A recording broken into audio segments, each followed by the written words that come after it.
अस्सलाम वालेकुम dear students, friends and subscribers. Dear students, आज की नई video 5 important terms of political science के साथ मैं हूं Mohammad Nawaz Waraich, political scientist.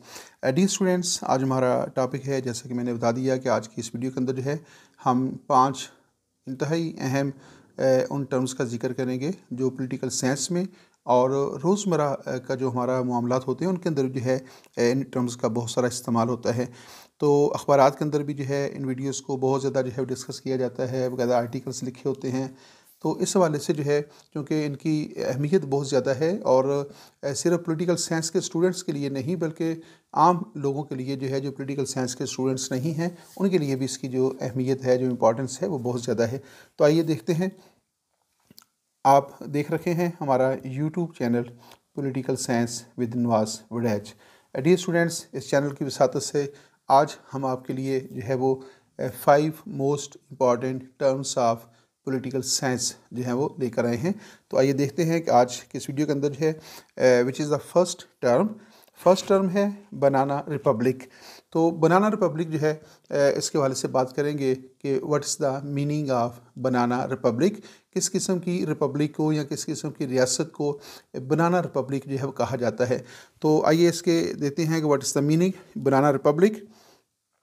In political science, the term banana republic describes a politically unstable country with an economy dependent upon the export of natural resources.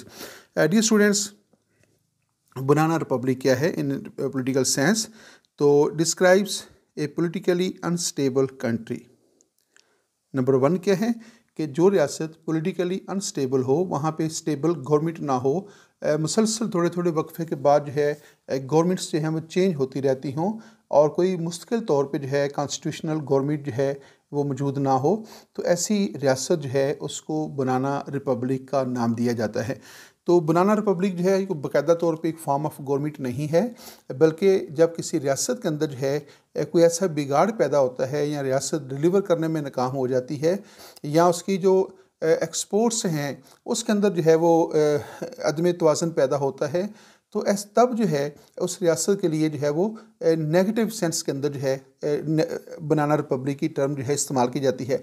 तो बनाना Republic जो है special कोई form of government नहीं है, बल्कि किसी रियासत का जब सिस्टम जो है वो अनस्टेबल होता है और वो रियासत जो है या वो उसकी हुकूमत जो है वो अपने जो इश्यूज़ होते हैं, जो प्रॉब्लम्स होते हैं, उनको सॉल्व करने में नाकाम हो जाती है। उसकी जो उसके अंदर इतनी कैपेसिटी नहीं होती कि वो अपने मसाइल को हल कर सके, तब जाकर जो है ऐसी रियासत को जो है वो तंज़ के तौर पे जो है बनाना रिपब्लिक कहा जाता है।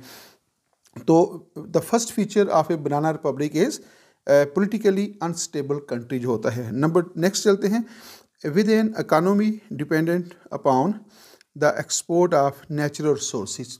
तो जो रियासत के जो नेचुरल रिसोर्सेज होते हैं उनको वो एक्सपोर्ट कर देती है और उनको एक्सपोर्ट करके जो है अपनी ज़रूरियात पूरी कर रही होती है। तो ऐसी रियासत जो पॉलिटिकली अनस्टेबल हो और वो अपने नेचुरल रिसोर्सेज को जो है वो एक्सपोर्ट करती हो और उसके बदले में जो है वहाँ से जो है टेक्नोलॉजी मंगवाती हो, मशीनरी मंगवाती हो, जब बाकी जो इक्विपमेंट्स होते हैं उनको जो है वो इंपोर्ट करती हो, तो वो ज़्यादातर जो है वो अपने नेचुरल सोर्सेज के ऊपर जो है वो डिपेंड कर रही होती है, नेचुरल सोर्सेज की एक्सपोर्ट के ऊपर डिपेंड करती है।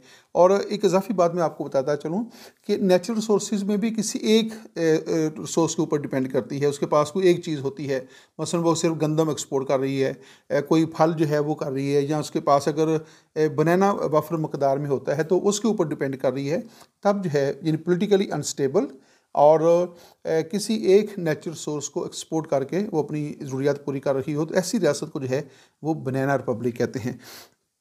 आइए देखते हैं नेक्स्ट क्या है।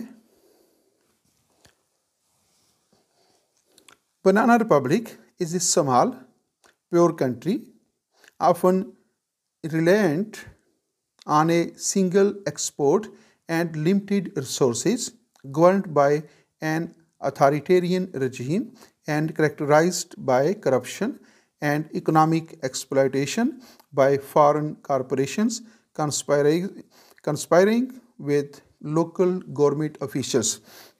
इसमें बड़ी डिटेल के साथ बात कर दी गई है।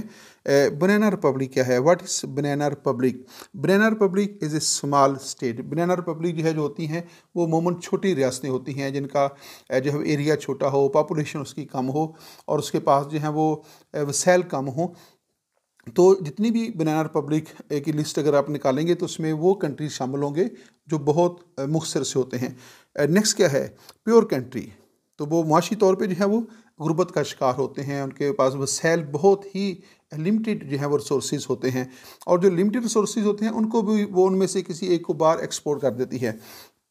तो a small country and a poor country often reliant on a single export. और किसके ऊपर वो डिपेंड कर रही होती है, उसका भरोसा किसके ऊपर कर रही है, तो वो है ऑन ए सिंगल एक्सपोर्ट।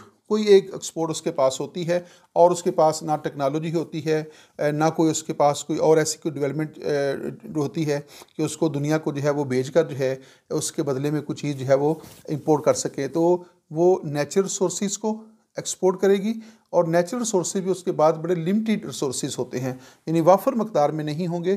कोई एक आध चीज़ जो है उसके पास होगी वाफर मकदार में जो है तो उसको वो एक्सपोर्ट करेगी। बाकी उसके पास ना तो टेक्नोलॉजी होती है, ना उसके पास इतना सरमाया होता है और ना ही उसके पास जो है वो इतने स्किल्ड पर्सनस होते हैं कि उनकी मदद से जो है अपने सिस्टम को चला सके। तो a small country, a poor country और जो depend on single export. Next क्या है, लिमिटेड रिसोर्सेज। उसके पास जो रिसोर्सेज होते हैं वो बड़े लिमिटेड होते हैं। Governed by an authoritarian regime. और नेक्स्ट क्या है, बहुत इंपॉर्टेंट है कि अमूमन जो बनाना रिपब्लिक्स होती हैं वो वहाँ पे अथॉरिटेरियन जो है वो गवर्नमेंट पाई जाती है, टोटलिटेरियन सिस्टम पाया जाता है, या इन सिंपल वर्ड्स वहाँ पे डिक्टेटरशिप की कोई शक्ल होती है। वो डिक्टेटरशिप या अथॉरिटेरियनिज्म जो है वो रूल ऑफ वन पर्सन भी हो सकता है, वो रूल ऑफ फ्यू पर्सनस भी हो सकता है और वो रूल ऑफ वन पार्टी भी हो सकता है। तो वहाँ पे जो है वो बनाना रिपब्लिक जो होगी वहाँ पे अथॉरिटेरियन सिस्टम होता है, वहाँ पे डेमोक्रेटिक सिस्टम नहीं होगा और ना ही वहाँ पे रूल ऑफ लॉ होगा। तो वहाँ पे अथॉरिटेरियन सिस्टम की मदद से जो है ताकत के ज़ोर पे जो है उसको चलाने की कोशिश की जाती है। तो क्या है, governed by an authoritarian regime. Next क्या है, एन करेक्टराइज्ड बाय करप्शन। और उसके सिस्टम की जो एक ख़ास खूबी क्या है कि वहाँ पे करप्शन आम होती है, हर मामले के अंदर करप्शन होती है, छोटे से छोटे काम से लेकर बड़े से बड़े काम तक करप्शन होती है। और करप्शन को आप यूँ समझ लें कि वहाँ करप्शन इतने वसी पैमाने के ऊपर होती है कि हर शख्स, चाहे वो एक लेमैन है, चाहे वो एक बहुत बड़ा ऑफिशियल है, हर कोई जो है उसको पता है कि करप्शन होती है और उसको भी अपना काम जो है वो करप्शन के बगैर जो है नहीं करवा सकता। तो जब करप्शन इस लेवल के ऊपर चली जाएगी तब उसको जो है बनाना रिपब्लिक कहा जाएगा। And economic exploitation. और वहाँ पे इकोनॉमिक एक्सप्लॉयटेशन होती है किससे, बाय द फॉरेन कॉरपोरेशंस। जो फॉरेन कॉरपोरेशंस होती हैं, जो मल्टीनेशनल कॉरपोरेशंस होती हैं, तो वो मल्टीनेशनल कॉरपोरेशन जो है इतनी ताकतवर होती हैं कोई वो जो छोटी सी रियासत है, वो जो बनाना रिपब्लिक है, उसकी पूरी इकानमी को जो है वो कंट्रोल कर रही होती हैं। बल्कि उन कॉरपोरेशन का जो बजट है, एक दिन का बजट जो है ऐसी बनाना रिपब्लिक्स के साल के बजट से जो है ज़्यादा होता है। तो जो मल्टी नेशनल कॉरपोरेशंस होती हैं वो उसकी इकानमी को एक्सप्लॉइट कर रही होती हैं, उसकी इकानमी के ऊपर उनका ही जो है वो कंट्रोल होता है। Economic exploitation bye foreign corporations conspiring with local government officials. और क्या करती हैं वो मल्टीनेशनल कॉरपोरेशन जो होती हैं, जो उनके लोकल गवर्नमेंट के जो ऑफिशियल्स होते हैं, जहाँ जितने भी उनके ऑफिशियल्स हैं उनके साथ कोई ना कोई वो कंस्पायरेसी करती हैं, उनके साथ गठजोड़ करती हैं और उनकी इकानमी के ऊपर वो अपना होल्ड कर लेती हैं, कंट्रोल कर लेती हैं। जिस तरह मुख्तलिफ NGOs का नेटवर्क हो जाता है, मल्टीनेशनल कॉरपोरेशंस का नेटवर्क बन जाता है। तो वो ऐसी रियासत को जो है जिसमें ये फीचर्स पाए जाते होंगे उसको क्या कहेंगे, उसको कहा जाएगा बनाना रिपब्लिक। तो अब इसको आप देख सकते हैं अपने इर्द गिर्द जो है कौन सी रियासतों के अंदर जो है ये खसूसियात पाई जाती हैं। ये टर्म मैंने इसलिए आज डिस्कस की है कि अभी चंद दिन पहले जो है जो हमारे farmer prime minister Imran Khan है उसने कहा कि पाकिस्तान जो है वो एक बनाना रिपब्लिक की तरफ बनने की तरफ जा रहा है। तो मुझे ये बात से ट्राई की कि आखिर क्या वजह है कि उसने इतनी सख्त बात कह दी है और पाकिस्तान को एक बनाना रिपब्लिक का इशारा किया है। तो अब इसमें देखें कि हमारे जो पाकिस्तान है उसमें कौन कौन सी ऐसी चीज़ें हैं कि जिसकी बुनियाद के ऊपर जो है इमरान खान को ये कहना पड़ा कि पाकिस्तान जो है वो एक बनाना रिपब्लिक जो है वो बनता जा रहा है। आइए नेक्स्ट देखते हैं। Banana Republic. In political science, the term Banana Republic describes a politically unstable country with the economy dependent upon the exports of natural resources. ये डेफिनेशन रिपीट हुई है, ये पहले हो चुकी है। आइए हम नेक्स्ट टर्म के ऊपर बात करते हैं। सेकंड टर्म क्या है? ऑलिगार्की। सेकंड टर्म क्या है? ऑलिगार्की। और ऑलिगार्की जो है जी, इसको जो है वो उर्दू में जो है चंद सरी हुकूमत कहते हैं। क्या कहते हैं? चंद सरी हुकूमत। तो बेसिकली ये अरिस्टोक्रेसी की परवर्टेड फॉर्म है। अरिस्टोक्रेसी। तो अरिस्टोक्रेसी जो है वो है rule of few noble persons. तो rule of few noble persons, the government of जो है फ्यू नोबल पर्सनस जो हैं उनकी गवर्नमेंट को अरिस्टोक्रेसी कहा जाता है। और जब वो नोबल पर्सनस जो हैं वो नोबल नहीं रहते और करप्शन आम हो जाती है, उनका जो उनका वो सिस्टम जो है वो अथॉरिटेरियन सिस्टम में तब्दील हो जाता है और वो जो फ्यू नोबल पर्सनस हैं वो ज़ाती मफादात की सियासत करने लगते हैं, तो वो अरिस्टोक्रेसी जो है वो बिगड़ कर वो ऑलिगार्की में तब्दील हो जाती है। तो ऑलिगार्की जो है बेसिकली है the perverted form of the perverted phase type of oligarchy aristocracy. तो एरिस्टोटल जो है, जो एरिस्टोटल है पॉलिटिकल फिलासफर जो है, उसने जो फॉर्म्स ऑफ गवर्नमेंट बयान की हैं उसमें उसने 3 फॉर्म्स ऑफ गवर्नमेंट बयान की हैं। Number 1 monarchy, number 2 aristocracy, number 3 polity. तो वो कहता है कि जब मोनार्की जो है वो बिगड़ जाती है, वो इंसाफ से हट जाती है, वो रहम से हट जाती है, तो वो क्या होता है, वो टिरनी में जो है वो तब्दील हो जाती है। और जब जो अरिस्टोक्रेसी है जब वो बिगड़ जाती है तो वो ऑलिगार्की में जो है वो तब्दील हो जाती है। और जब पॉलिटी जो है वो जब बिगड़ जाती है तो वो डेमोक्रेसी में जो है वो तब्दील हो जाती है। तो एरिस्टोटल के मुताबिक जो है democracy is the perverted form of polity. तो वो उसके मुताबिक जो है ये पॉलिटी से मुराद है कॉन्स्टिट्यूशनल गवर्नमेंट है जहाँ पे रूल ऑफ लॉ हो, उसकी बिगड़ी हुई शक्ल है। और एरिस्टोटल के नज़दीक सबसे बदतरीन निज़ाम हुकूमत जो है वो जमहूरियत है, जिसको हम आज के दौर में बड़ा फेवरेट जो है वो सिस्टम कहते हैं। तो आइए देखते हैं इसमें और कौन कौन सी बातें हैं। Oligarchy means a form of government characterised by the rule of the few persons और फैमिलीज़। तो बेसिकली ऑलिगार्की जो है ये क्या है? Rule of few persons or few families. तो more especially the term was used by the Greek philosopher Aristotle in contrast to the aristocracy. तो Aristotle जो है उसने क्या किया, उसने जो फॉर्म्स ऑफ गवर्नमेंट दी हैं तो उसमें मैं दोबारा आपको बता रखा हूँ। According to the Aristotle monarchy is the first form of government, aristocracy is the second form of government और पॉलिटी जो है that is the third form of government. तो जो वो अरिस्टोक्रेसी की बात करता है तो अरिस्टोक्रेसी की डेफिनेशन क्या है? Rule of few noble persons या rule of few noble families. तो वो कहता है कि जब तक ये फ्यू पर्सनस जो हैं वो आइन और कानून के मुताबिक काम करते हैं, जो अवाम की वेलफेयर के लिए काम करते हैं, सोशल वेलफेयर के लिए काम करते हैं, स्टेट के लिए काम करते हैं, तो ये निज़ाम हुकूमत जो है बेहतर होता है। लेकिन वो कहता है कि थोड़े अरसे के बाद जो है जब इनकी हुकूमत मजबूत हो जाती है तो फिर वो ज़ाती मफादात की सियासत करने लगते हैं और जो कलेक्टिव मफादात होते हैं उनको ये नज़रअंदाज कर देते हैं, लोगों को नज़रअंदाज कर देते हैं और करप्शन में इन्वॉल्व हो जाते हैं, बददियानतियों में इन्वॉल्व हो जाते हैं और ये अपनी अपनी इलाकों के अंदर जो है ये अपनी जो है वो अथॉरिटी जो है कैम करने शुरू कर देते हैं। जब ऐसा होता है तो फिर अरिस्टोक्रेसी जो है वो कन्वर्ट हो जाती है इनटू ऑलिगार्की। आइए नेक्स्ट देखते हैं। Which was another term to describe rule of privileged few. तो ये बेसिकली जो है जो ऑलिगार्की है that is the rule of few privileged person. ये मराद याफ्ता तबका होता है और फिर ये अपनी मराद को जो है बढ़ाने के लिए जो है ये मनमर्जी करने लगते हैं और जो रियासत जो है और जो अवाम हैं उनको नज़रअंदाज कर देते हैं। तो नेक्स्ट पॉइंट पे चलते हैं। हमारे पास इसकी सेकंड जो है डेफिनेशन है, some other terms for oligarchy. Definition में ओलिगार्की जो है यानी अरिस्टोक्रेसी की बिगड़ी हुई शक्ल है। तो अरिस्टोक्रेसी जब ओलिगार्की में तब्दील हो जाती है तो ओलिगार्की में क्या होगा, नंबर वन अथॉरिटेरियन सिस्टम हो जाएगा। ओलिगार्की जो है वो उसमें अथॉरिटेरियन ऑटोक्रेसी होगी। ये सारी जो है वो आप यूँ समझ लें कि ज़ालिमाना निज़ाम, डिक्टेटरशिप और कोर्सिव जो है वो सिस्टम होगा, क्रूरल्टी उसमें होगी, डिस्पोजिशन होगा, डोमिनेशन होगा, ऑपरेशन आ जाएगा, टेररिज्म आ जाएगा, टोटलिटेरियनिज्म आ जाएगा। ये सब अल्फाज जो हैं एक ही चीज़ की नुमाइंदगी कर रखे हैं कि वहाँ पे जाबराना, ज़ालिमाना और ताकत के ज़ोर पे हुकूमत जो है वो कायम हो जाएगी। एब्सोल्यूटिज़म यानी रूल ऑफ वन पर्सन हो जाएगा, फाशिज़म हो जाएगा और मोनोक्रेसी हो जाएगी, टोटलिटी हो जाएगी, रेन ऑफ टेरर हो जाएगा। यानी वो खौफ की बुनियाद के ऊपर जो है लोगों के ऊपर रूल करना शुरू हो जाएंगे और अनरीजनेबलनेस हो जाएगी। तो ये जब अरिस्टोक्रेसी जो है वो ओलिगार्की में तब्दील हो जाएगी तो उसमें ये सारी चीज़ें जो है वो एक ही वक्त में कायम हो जाएंगी। आइए नेक्स्ट देखते हैं।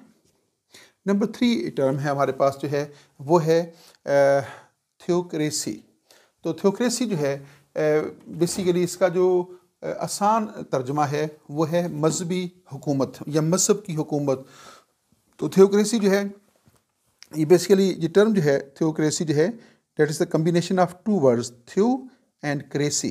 थ्यो मीन्स गॉड, खुदा या मज़हब के मायने में इस्तेमाल होता है, और क्रेसी मीन्स हुकूमत। थियोक्रेसी खुदा की हुकूमत या मज़हब की हुकूमत। तो इसका जो लफ्सी तर्जमा है उसको लिया जाएगा यानी मज़हब की हुकूमत या ऐसी हुकूमत जिसकी बुनियाद जो है वो मज़हब के ऊपर जो है वो रखी जाती हो। तो आइए देखते हैं कि what is the meanings of theocracy. Theocracy means a government by divine guidance और by officials who are regarded as divinely guided. तो थियोक्रेसी जो है वो एक ऐसा निज़ाम हुकूमत है which is governed by the divine, जिसको आप यूँ समझ लें कि खुदा की हदायत के मुताबिक चलाया जाता है, जहाँ अल्लाह ताला की मर्ज़ी के मुताबिक जो है उसको चलाया जाता है और उसकी हदायत के मुताबिक जो है ये सिस्टम जो है वो थियोक्रेसी को जो है चलाया जाता है। In many theocracies government leaders are members of the clergy. तो जो जहाँ भी थियोक्रेसी होती है उसमें अमूमन जो गवर्नमेंट ऑफिशियल्स लोग होते हैं या गवर्नमेंट के जो अफराद होते हैं गवर्नमेंट में जो है वो मजहबी लोग होते हैं। उनका तल्लुक़ एक ख़ास मजहबी तबके के साथ होता है, ख़ास मजहबी फ़िरके के साथ होगा, या दूसरे लफ्ज़ों में यूँ कह लें कि चर्च के साथ उनका तल्लुक़ होगा। चर्च के जो ऑफिशियल्स होते हैं, चर्च के अंदर जो लोग काम कर रहे होते हैं मज़हब के नाम के ऊपर, तो वही जो है वो स्टेट के ऊपर भी रूल कर रहे होते हैं। And the state's legal system is based on religious laws. तो जो थियोक्रेसी है उसमें जो स्टेट है उसमें क्या होगा कि जो रिलीजियस लॉज हैं, जो मजहबी कवानीन होते हैं, उसकी मदद से रियासत का निज़ाम चलाया जाता है। इसलिए इन सिंपल वर्ड्स जो है वो कहा जाएगा कि थियोक्रेसी से मुराद खुदा की हुकूमत है, जिसमें खुदा बराह रास्त अपने नुमाइंदों के ज़रिए जिनका तल्लुक़ किसी ख़ास जो है वो फ़िरके से होगा, मज़हब के साथ होगा, उनकी मदद से जो है वो निज़ाम चलाता है। और वो नुमाइंदे जो हैं वो इस असूल के ऊपर बात कर रहे होते हैं, इस दावे के ऊपर काम कर रहे होते हैं कि वो अल्लाह ताला के अहकामात के मुताबिक जो है वो रियासत का निज़ाम चला रखे हैं। तो ऐसी हुकूमत को जो है वो थियोक्रेसी जो है वो कहा जाता है। तो थियोक्रेसी में जो है जो थियोक्रेट्स होते हैं, जो हुकूमत चला रहे होते हैं, उनका दावा ये होता है कि हमें ये जो गवर्निंग अथॉरिटी है, जो हुकूमत करने की जो अथॉरिटी है, ये हमें खुदा ने दी है और ये जो हमने कवानीन तुम्हारे ऊपर नाफज किए हैं ये बेसिकली खुदा के बनाए हुए कवानीन हैं, तो लिहाजा तुम्हारे लिए इनके ऊपर अमल करना ज़रूरी है। और हम जो तुम्हें सज़ा देते हैं, जो कवानीन की खिलाफवर्जी के ऊपर तुम्हारे जो हम पनिशमेंट तुम्हें करते हैं, तो ये पनिशमेंट जो है ये हम अपनी मर्ज़ी से नहीं कर रहे, ये खुदा की मर्ज़ी से कर रहे हैं। तो वो बेसिकली अपनी हुकूमत को कायम रखने के लिए, लोगों के ऊपर अपना कंट्रोल कायम रखने के लिए, लोगों के ऊपर जो जुल्म करते हैं, जबर करते हैं, तो उसका जवाब ये पेश करते हैं कि ये खुदा का हुक्म है और ये तुम्हारे जो गुनाह हैं उन गुनाहों की सज़ा के तौर पे जो है तुम्हारे ऊपर हमें जो है वो मुसल्लत किया गया है। तो इस तरह जो है वो अपनी हुकूमत जो है वो कायम करते हैं। ये उनका क्लेम है कि ऐसा है, लेकिन एक्चुअली जो है ऐसा नहीं होता। एक्चुअली सूरत हाल जो है वो इससे बिल्कुल मुख्तलिफ है, वो हम नेक्स्ट जो है वो डिस्कस करते हैं। A theocracy is a form of government in which priest और religious leaders rule in the name of deity and deities. Deities means खुदा, अल्लाह के मानों में ये इस्तेमाल होता है। तो यहाँ गॉड, बुद्ध, ये देवता के मानों में ये इस्तेमाल होता है। तो ज़्यादा बेहतर है कि इसका तर्जमा जो है वो गॉड के मानों में किया जाए या गॉड्स के मानों में किया जाए, देवता के मानों में जो है इसको किया जाए। तो थियोक्रेसी बेसिकली है इस फॉर्म ऑफ गवर्नमेंट, ये एक बकायदा सिस्टम है, एक फॉर्म ऑफ गवर्नमेंट है इन विच प्रीस्ट जो है, जो पादरी हैं, जो मजहबी पेशवा हैं, जो बेसिकली ये सिस्टम जो है ये क्रिश्चियनिटी के अंदर जो है इसको बड़ी तकवीत हासिल हुई और वहाँ पे जो है मज़हब के नाम के ऊपर जो है हुकूमतें कायम होती रहीं। तो उसमें प्रीस्ट होते हैं, या जनरली अगर बात की जाए तो रिलीजियस लीडर्स क्या करते हैं, rule in the name of deity, वो अल्लाह के नाम पे, खुदा के नाम के ऊपर जो है वो रूल कर रहे होते हैं। यानी वो कहते हैं कि हमें ये हुकूमत जो है खुदा की तरफ से जो है मिली है और हमारे अहकामात जो हैं इनके ऊपर अमल करना जो है तुम्हारी ज़िम्मेदारी है, क्योंकि हमें खुदा ने ये अथॉरिटी दी है कि तुमसे अपने अहकामात की जो है वो बात जो है वो मनवाई जाए। नेक्स्ट है theocracy is often oppressive in functions. तो थियोक्रेटिक सिस्टम जो होता है वो ऑपरेसिव होता है, वो जाबराना होता है, वो जालमाना होता है ताकत के ज़ोर पे जो है वो सिस्टम को चलाता है। तो थियोक्रेसी जो है बेसिकली अथॉरिटेरियन सिस्टम होता है या डिक्टेटरशिप के ऊपर मबनी होगा। तो यानी इसकी जो नेचर है वो ऑपरेसिव होती है, वो जो है वो ये बेसिकली टिरनी की ही एक शक्ल है, with harsh punishment for rule breakers. तो जहाँ पे थियोक्रेसी होगी उसमें क्या होगा कि जो लोग थियोक्रेसी के जो रूल्स एंड रेगुलेशन हैं जो उनको ब्रेक करेंगे, जो उनकी खिलाफवर्जी करेंगे, तो उनको सख्त सज़ा जो है वो दी जाती है, यहाँ तक उनको ज़िंदगी से भी महरूम जो है कर दिया जाता है। There is no separation of church and state in the true theocracy. तो थियोक्रेटिक सिस्टम क्या है, मज़हब और रियासत यानी चर्च और स्टेट एक होंगे। जो शख्स जो है वो हेड ऑफ़ द चर्च होगा, जो मज़हब का जो नुमाइंदा है, जो मजहबी पेशवा है, वहीं जो है वो रियासत का भी सरबराह होगा। तो रियासत का सरबराह, head of the state and head of the church, head of the politics and head of the religion जो है वो एक ही पर्सन होगा। तो रियासत और चर्च में जो है कोई डिफरेंस जो है वो नहीं रहेगा। तो गोया रियासत के अहकामात की जो खिलाफवर्जी है वो चर्च के अहकामात की खिलाफवर्जी होगी, और जो चर्च के अहकामात की खिलाफवर्जी है वो रियासत के अहकामात की जो है वो खिलाफवर्जी होगी। तो उसमें जो बादशाह है वो मज़हब की भी नुमाइंदगी कर रखा है और वो स्टेट की भी नुमाइंदगी कर रखा है। जिस तरह आजकल वेटिकन सिटी स्टेट जो है उसमें जो पोप है वो चर्च का भी नुमाइंदा है, वो मजहबी पेशवा भी है, और वो वेटिकन जो सिटी स्टेट है उसका भी सरबराह है। तो वो बेसिकली एक थियोक्रेटिक सिस्टम जो है वहाँ पे इन प्रैक्टिस जो है वो आजकल जो है वो चल रहा है। नेक्स्ट है in a true theocracy and the open practice of the only countries prevailing religion is allowed. तो वहाँ पे क्या होगा कि जो भी वहाँ पे प्रिवेलिंग रिलीजन होगा, जो गालिब मजहब होगा, उसके मुताबिक जो है उस रियासत का जो है निज़ाम चलाया जाता है। There is no room for democracy. तो जहाँ पे थियोक्रेसी होगी, थियोक्रेसी जो है उसमें क्या होगा, there will be no room for democracy. तो जमहूरियत की वहाँ पे कोई जो है गुंजाइश नहीं होगी, क्योंकि थियोक्रेटिक सिस्टम जो है वो अथॉरिटेरियन सिस्टम है, वो डिक्टेटरशिप के ऊपर मबनी सिस्टम है। And all decisions of the theocracies leaders are unquestionable. तो जो थियोक्रेसी गवर्नमेंट जो है, थियोक्रेटिक गवर्नमेंट जो है, जो डिसीजंस करेगी, जो रूल्स एंड रेगुलेशंस बनाएगी, जो रूल्स बनाएगी, तो वो अनक्वेश्चन होगा, अनक्वेश्चनेबल होंगे, वो किसी के सामने आंसरेबल नहीं होंगे।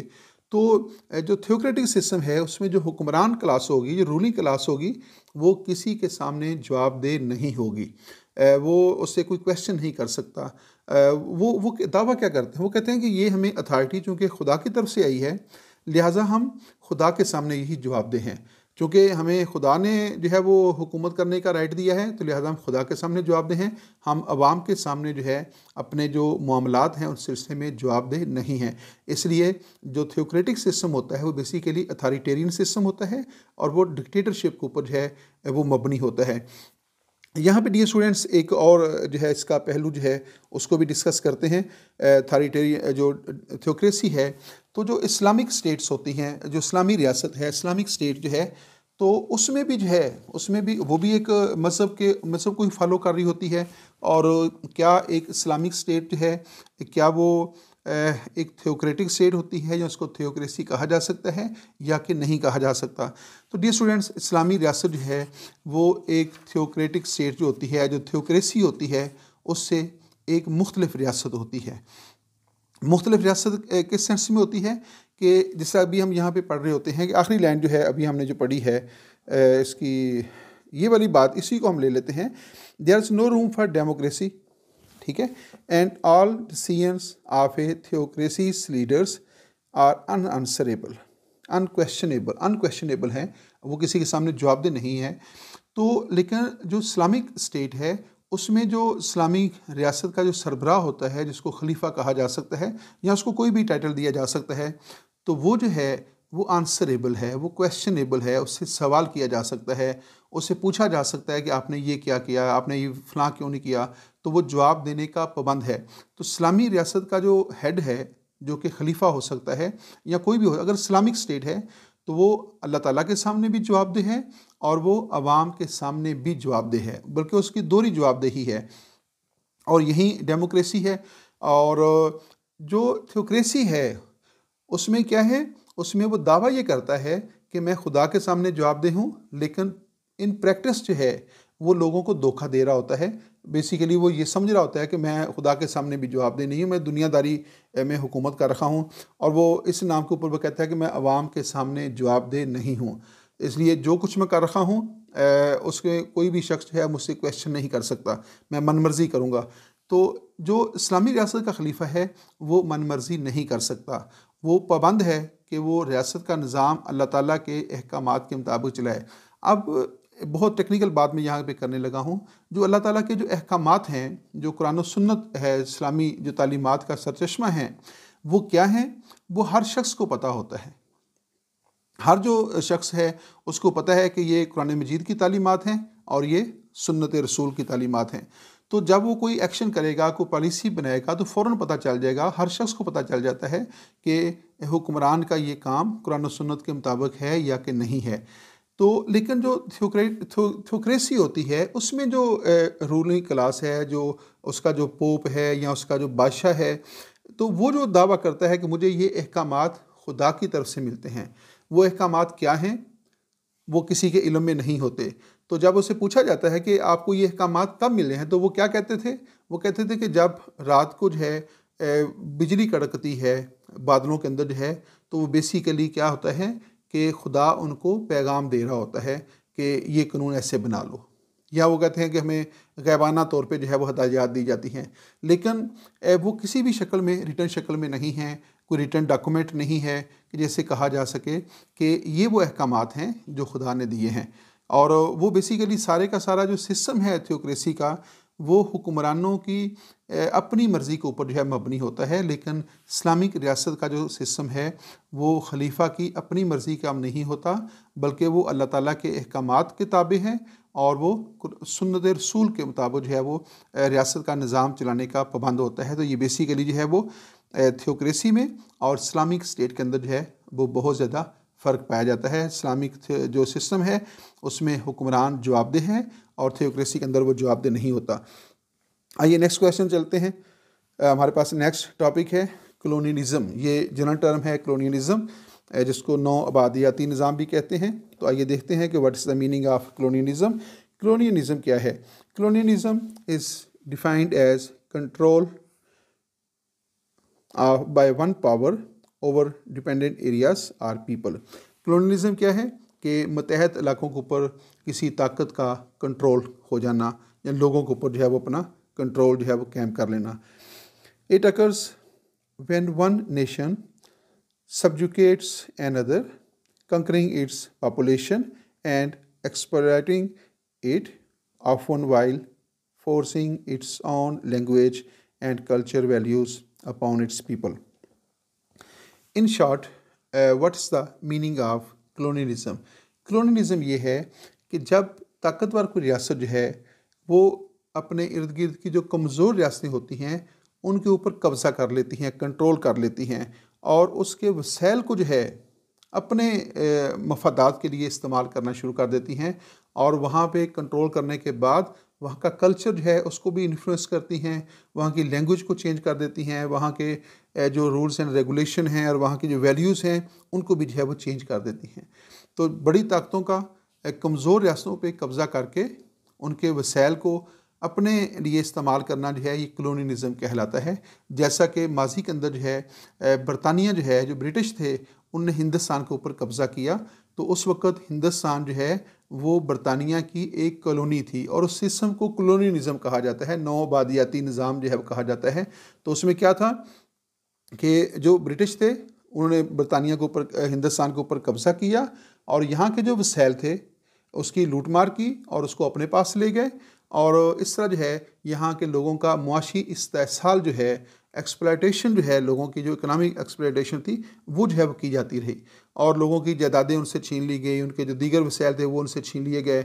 और फिर यहीं तक नहीं बल्कि यहाँ जो है, यहाँ का जो कल्चर है उसको चेंज किया गया, यहाँ का जो एजुकेशन सिस्टम है उसको चेंज कर दिया गया, यहाँ के लोगों की जो वैल्यूज़ थी उनको चेंज कर दिया गया, यहाँ के लोगों के जो दुरुस्त और गलत के जो मयार थे, जायज़ और नजायज़ के जो मयार थे, अच्छे और बुरे के मयार थे, उनको भी चेंज कर दिया गया। जो चीज़ें पहले अच्छी थी उनको वहाँ पे इतना तवील अरसा कंट्रोल रहा कि उनको उनके ख़िलाफ़ लोगों के दिलों में नफ़रत जो है वो पैदा कर दी। इस तरह जो है लोग जो थे वो अपने कल्चर से, अपनी ज़बान से, अपने रहन सहन से, अपने वैल्यूज़ से जो है वो दूर होते चले गए और इस तरह उनके अंदर ये एहसास कमतरी जो है डेवलप कर दिया। ये कलोनियलिज्म की ख़ास जो है वो टारगेट होता है। आइए नेक्स्ट पॉइंट देखते हैं। कलोनियलिज्म क्या है? कलोनियलिज्म द पॉलिसी और प्रैक्टिस ऑफ एक्वायरिंग फुल और partial political control over another country. Colonialism ये है कि किसी रियासत का किसी दूसरी रियासत के कुछ इलाके पर या पूरी रियासत के ऊपर जो है वो कंट्रोल करना है। ताकतवर रियासतों का कमज़ोर रियासतों के ऊपर कंट्रोल कायम कर लेना। एंड ऑक्यूपाइंग इट्स विद, जी ठीक है, occupying it with settlers and exploiting it economically.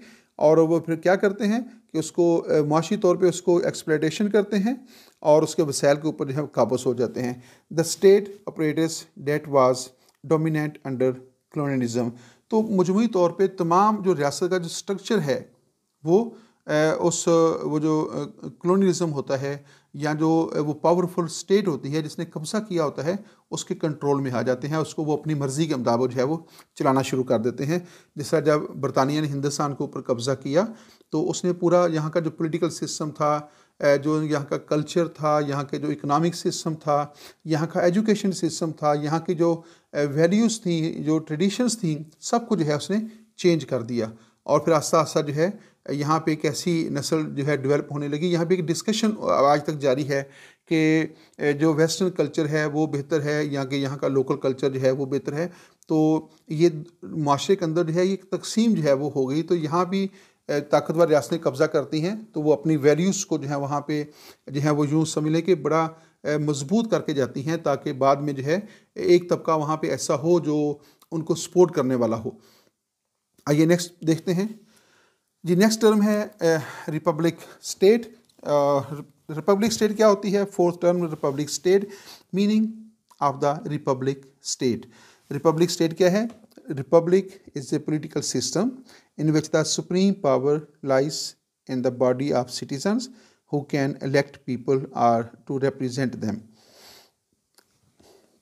जी, तो रिपब्लिक क्या होती है? रिपब्लिक रियासत किसको कहते हैं?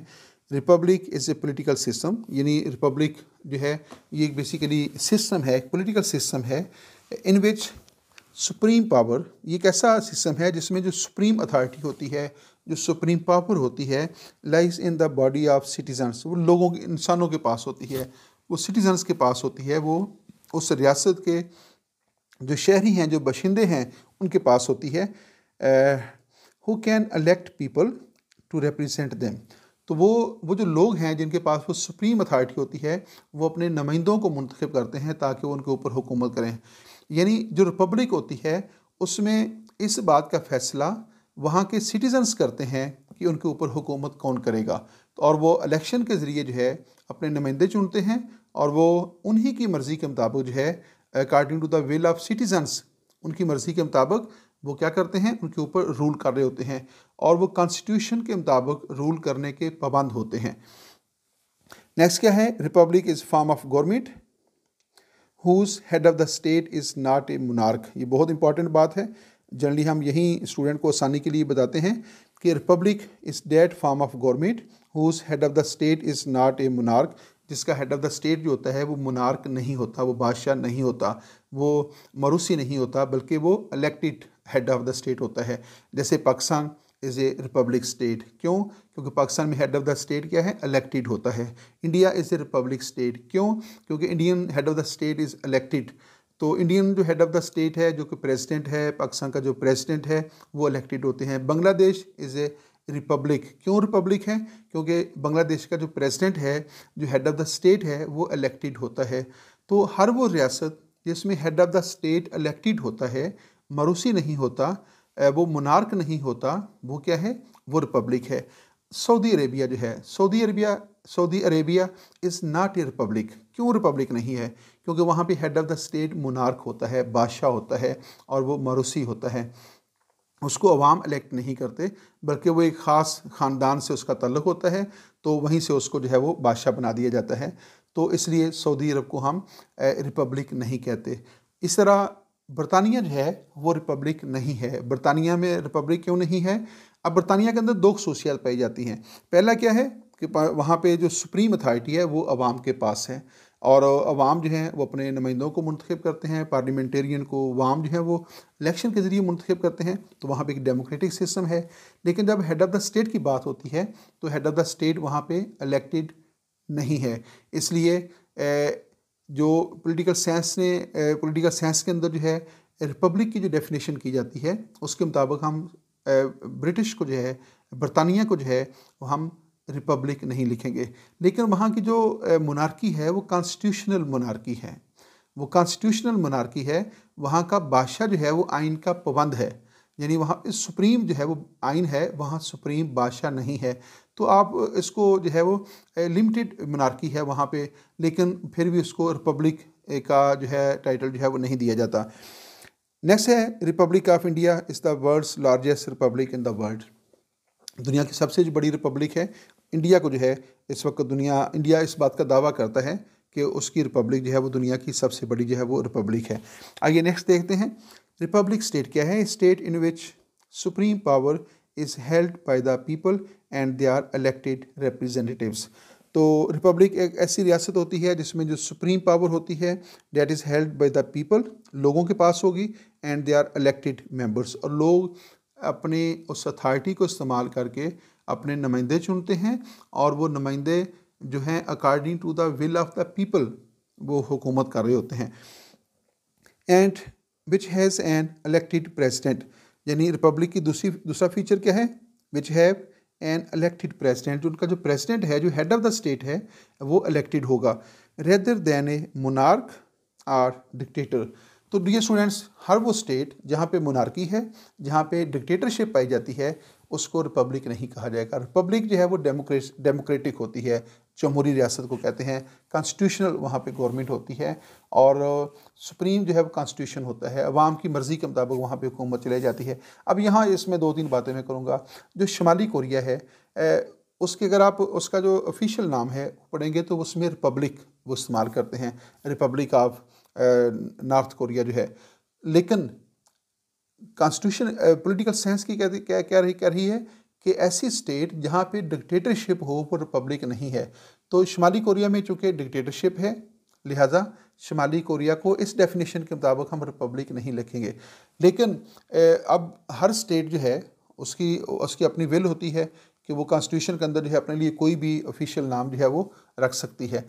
लेकिन जब आप एज ए स्टूडेंट आप पॉलिटिकल साइंस बात करेंगे तो फिर आप ये लिखेंगे, ये बात करेंगे कि शुमाली कोरिया जो है यहाँ इवन के चाइना जो है इस डेफिनेशन के मुताबिक रिपब्लिक नहीं है, लेकिन चाइना भी अपने नाम के साथ जो है पीपल्स रिपब्लिक ऑफ चाइना लिखता है, क्योंकि उनका प्रेसिडेंट वैसे तो इलेक्टेड होता है, लेकिन वहाँ क्या है, डिक्टेटरशिप ऑफ वन पार्टी है, कम्युनिस्ट पार्टी की वहाँ पे डिक्टेटरशिप है।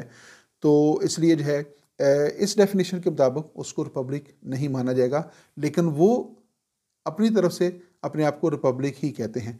आइए नेक्स्ट देखते हैं, नेक्स्ट क्या है। पाकिस्तान,